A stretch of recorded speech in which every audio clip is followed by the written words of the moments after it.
It's like being strapped into a knife thrower's wheel and kept there day after day, going round and round, sharp objects coming thick and fast. It's no wonder that a staggering 67% of betrayed partners meet the criteria for post-traumatic stress disorder, PTSD. There have been various attempts to describe this experience more precisely: post-embitterment disorder, post-infidelity stress, moral injury. So grave and heinous is the sin of betrayal, the poet Dante reserved the most awful place in his vision of hell for those who committed it, the ninth and final circle. Next stop, Lucifer himself. In this terrible frozen wilderness, those who commit this sin of the heart are condemned never to feel the warmth of love again. Immersed up to their necks in ice for all time, they lie in grotesque positions, ears frozen off, eyes blinded by icy tears of despair, and with no prospect of reprieve. Let's leave them there.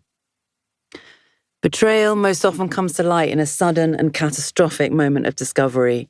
A graphic sexual message on a phone, a bank statement revealing undisclosed trips, a text message sent to the wrong person. And only then do you see the lies that led up to it. Only in retrospect is the web of deceit revealed. Most humans are surprisingly bad lie detectors, something that proficient manipulators exploit, and we tend only to spot their duplicity when it's right in front of our eyes. And being duped feels both painful and humiliating. Added to this is another nasty feeling that lurks in the ashes of betrayal: contamination. If you discover that your partner has had sex with someone else, you can be left feeling polluted, dirty, and contaminated. And much as an OCD sufferer washes their hands compulsively to rid themselves of germs, the betrayed get locked into an obsessive cycle of rumination, in the hope it will rid them of the feelings of humiliation, violation, and degradation that accompany the betrayal. In terms of the magnitude of loss, there is much that heartbreak shares with grief, but with one central difference.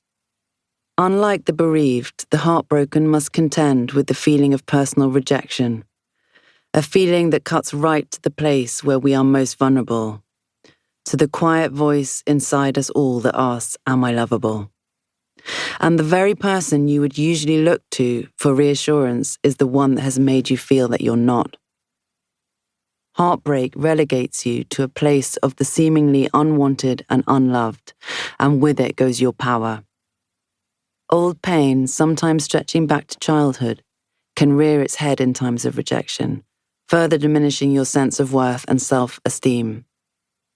Given this context, it's no wonder that you're spending heroic amounts of mental energy trying to rectify the situation, trying to make it stop by ruminating on all manner of possible scenarios in an attempt to restore a sense of self-worth, punish your heartbreaker, or try to make them love you again.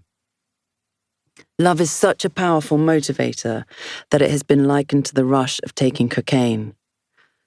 Love releases a flood of dopamine, and the loss of it can leave the heartbroken behaving like drug addicts in search of their next fix.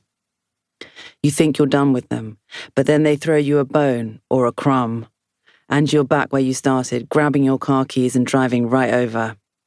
And the hit is all the stronger if the crumbs are thrown intermittently. The fluctuating dopamine hits of early courtship, do they, don't they love me, are mirrored in the torturous dynamic of heartbreak.